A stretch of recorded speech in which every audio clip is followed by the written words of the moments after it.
Have you ever wanted to join a community where you can talk about Azur Lane, any other anime games, want to chill, or just really want to do anything and just talk with other people that like your general interests? Well, you can go down to Andrew's Azur Lane Discord and we've got you covered. Over here, we've got a billion different chats to go and fit each of your different needs. We've got off general topics, so you can talk about literally anything. Azur Lane discussion, where you can talk about ignore that. Azur Lane help, because you can go and get help at any time. People are always going to want to help you. And guess what? We even have an emote only chat where you can just go and put a ton of emotes in. I don't know why it's there, but it's there. We got flex channels. We've got cults. We can worship your favorite different waifu, like the Sandy cult right here. We got a Warspite cult right here, and so much more.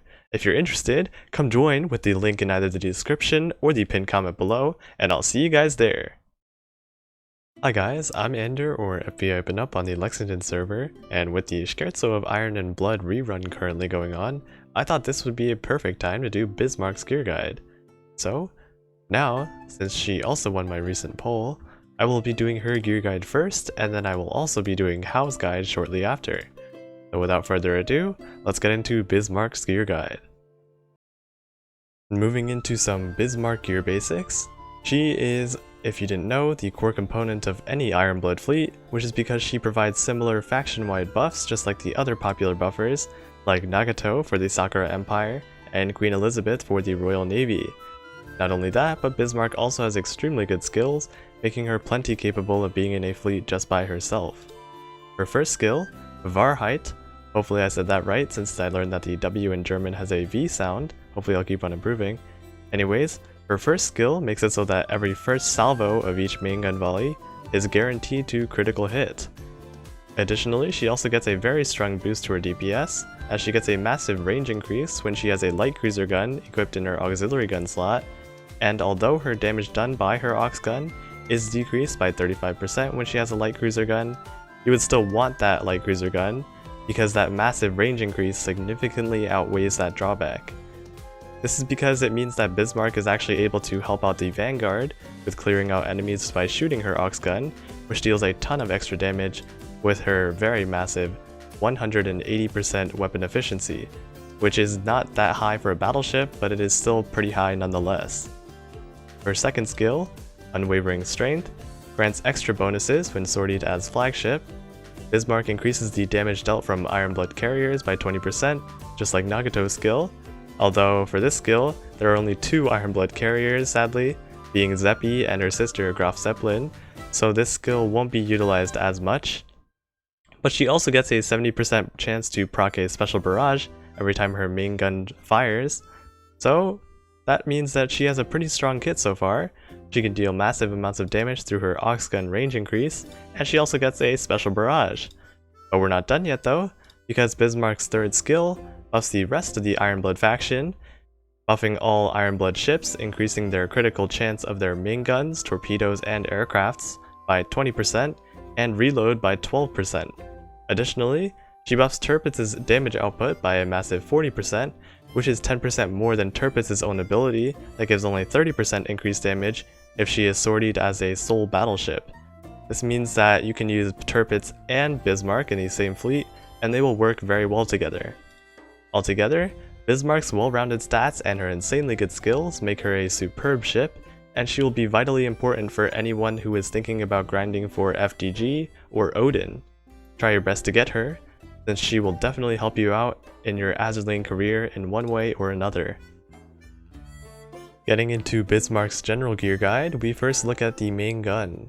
Now, since Bismarck has a barrage that relies on when she fires her main guns, she will want a faster firing gun to maximize the amount of times that this barrage can proc.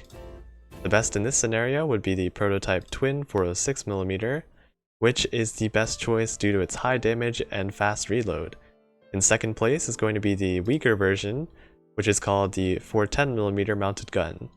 Now, the twin 410mm is the next best choice if you don't have this prototype twin 406mm, as it has just very slightly weaker stats, but is much easier to obtain. You can obtain this 410mm from 6.3, 7.3, 12.4, and purple and gold Sakura Empire tech boxes.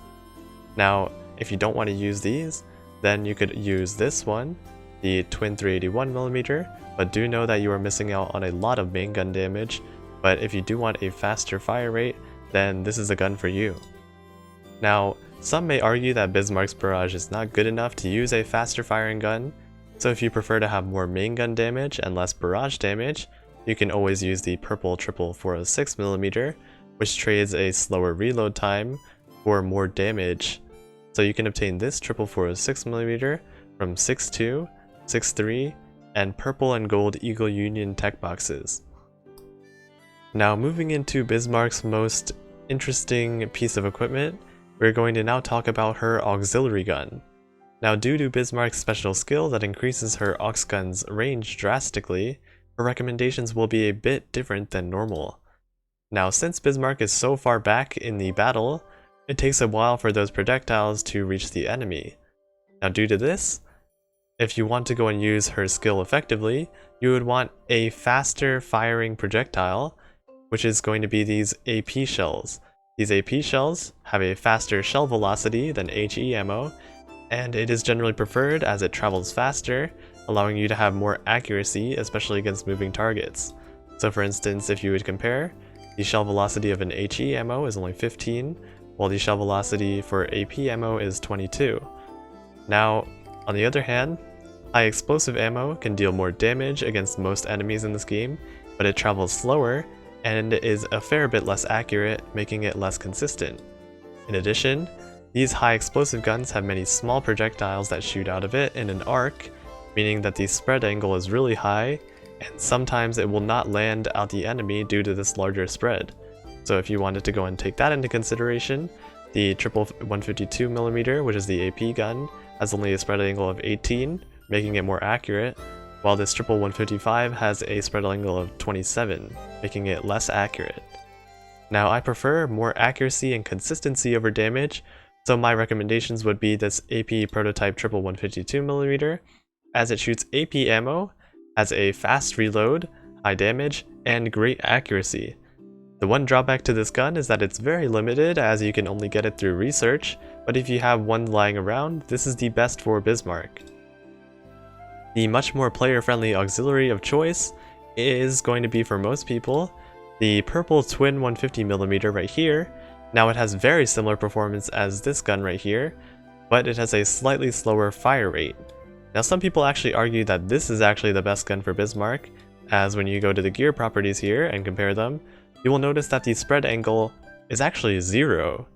This means that the ammo for this is going to be traveling perfectly straight every single time, and there's no angle at all. So if you want perfect accuracy, use the twin 150mm, it's always going to be good. In my experience, both of these guns actually have almost identical performance, and either of them will be perfectly fine to use. If you want to use high explosive ammo, then your best option will then be either the 11225mm or the prototype 152mm. Now the prototype 152 is preferred in this case, as it has a smaller spread angle of only 16 compared to the 155's massive 27 spread angle. Onto Bismarck's anti-air gun. For anti-air guns, Bismarck will need all the accuracy she can get due to her lower luck stat at only 32. Now she will ideally want the twin 40mm Bofors Stag, as it gives a very valuable 10 extra accuracy right here.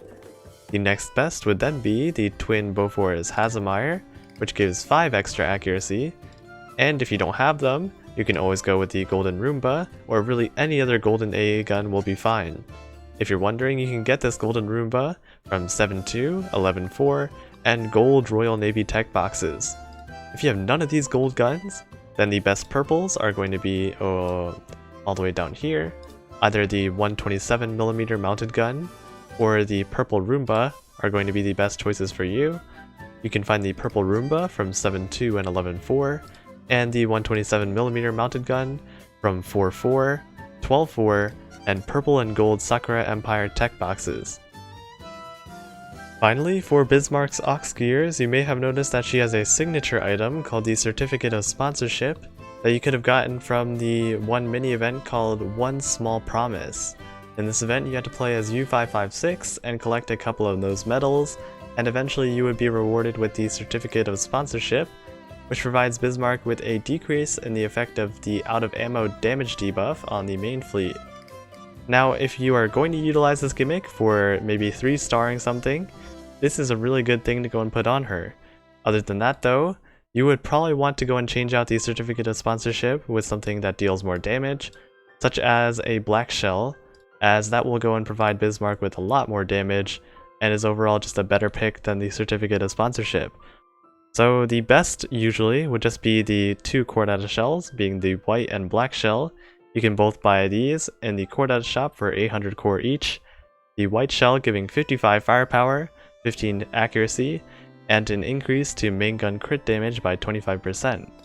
On the other hand, the black shell gives a flat 70 firepower, and an increase to main gun crit rate by 8%. Together, they will massively increase Bismarck's damage output, making them incredibly good picks.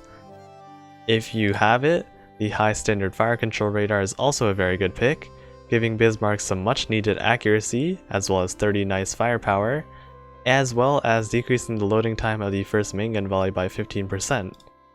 Some other good options for those that don't have any of those yet are going to be the fire control radar right here, which is a worse version of the Chordata white shell. Another worse version of the Chordata white shell is going to be the poor man's purple white shell right here, and the fire control radar can also be used if you have none of those things, giving Bismarck a little bit more accuracy as well. Moving into the battle showcase, I'll be doing D3 to go and show off Bismarck as well as the rest of this German fleet right here. Currently I'm farming for mines right now, so here's Bismarck in the back, as well as Rune, Karlsruhe, or something like that, and Leipzig. Starting off the battle, you can see that Bismarck at the beginning of battle provides that faction-wide buff, giving plus 20% crit chance and plus 12% reload for all German ships. And you can also see right here that Bismarck's Aux Guns are shooting at the enemy due to her increased range. And right here, Bismarck is going to shoot her barrage, Unwavering Strength, and close out the battle. So that's the first battle. And to go and show who got MVP, let's check. And we have Bismarck as MVP. Nice. On to battle number 2. We're going to just do the same thing against another Siren. And keep on seeing that Bismarck's Aux Guns will try and shoot at those enemies with that increased range. And it looks like the Siren's about to be dead. Bismarck will still fire her main gun anyway with that barrage, and the battle will be closed out. Similarly, let's go check who is MVP, and then we'll move on straight to the next battle. This time it is Rune. Wonderful. Battle number 3 is underway, and this time we're going to go against a 3-triangle destroyer node. So unless Rune just completely annihilates everybody, hopefully we'll go and see Bismarck's salvo proc, and hopefully her barrage will as well. From here you can decide whether or not you think her barrage is worth it or not to use a faster firing gun. Personally, since she does have a barrage, I would still use a faster firing gun, but if you really are against that, you can definitely use the 446 in place of that, giving you much higher main gun damage instead. So here's round 2, and her barrage is activating again. Nice. And that is battle number 3.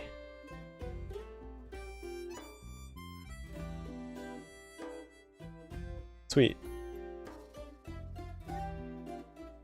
Looks like we've got another Siren now, and hopefully it will have the same fate as the other 2 Sirens and be defeated relatively quickly. And excuse me if my mic is sounding a little bit weird. There is a very heavy thunderstorm going on right now, so hopefully my house does not break and fall down. If I post this video, that means that I am probably safe. Anyway, so here's the end of the battle at 2:38, and the MVP is going to be none other than Bismarck herself. Battle number 5 is going to be right here, and let's go and race and put on the German submarines as well, the U-boats, and let's see who gets MVP. It's going to be a close one. Looks like they're all trying their best right now. Bismarck still manages to proc before the battle ends. That's gonna be pretty nice for her. And the battle is wrapped up.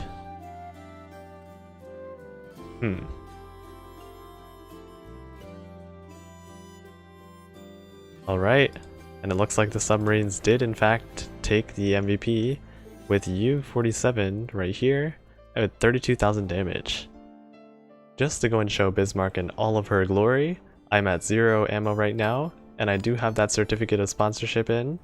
So, in theory, Bismarck's damage is going to still be not that decreased because the main fleet, for some reason, for that certificate of sponsorship, will save it.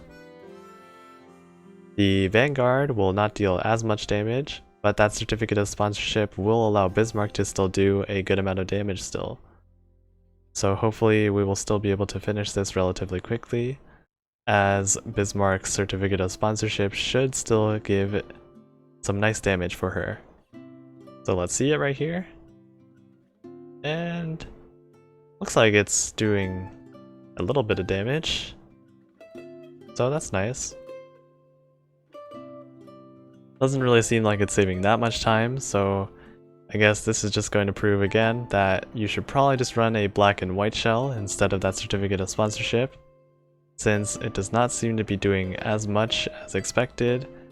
But if you are trying to 3-star something and are going to have a fleet with 0 out of 5, then you might as well use that certificate of sponsorship on Bismarck, since I guess it will save you a bit of time if you're running a bit more Vanguards. No, not Vanguards, main fleets in the background. So yeah, this was a lot lengthier of a battle, but we managed to go and beat it in less than a minute. Now, to no one's surprise, it should definitely be Bismarck right here. Yep. For this boss battle, I'm going to be using Amagi in the back with Noshiro, Kitakaze, and Ayanami in the Vanguard to go and wipe this Bismarck boss relatively quickly. And just as a reminder again, if my mic does sound a little bit weird, that's because there is a thunderstorm outside. And thunder is bad, and it's also very loud. So if you somehow hear traces of thunder in the background of my microphone, please excuse that. Seems like the weather is not happy today, and there is probably a hurricane coming. Anyway, Bismarck has appeared, and it looks like we're gonna deal a little bit of damage to her. We got 40 left and counting. 37. And Kitakaze is actually very, very good, and I actually misspoke about her fate simulation because it actually turns out to be really good, even though I said it was mediocre at that time. So, if you can fate simulate your Kitakaze all the way, it is definitely worth it to do so because she gets a very nice damage increase, as well as that additional skill stuff that lets her proc her barrage at only 8 torpedoes instead of the original 10 torpedoes. Looks like the battle is coming to an end right now. Amagi is going to shoot, and it looks like my torpedoes will all miss, but if they can just land a couple more shots on, that should be the end. So there we go. Alright.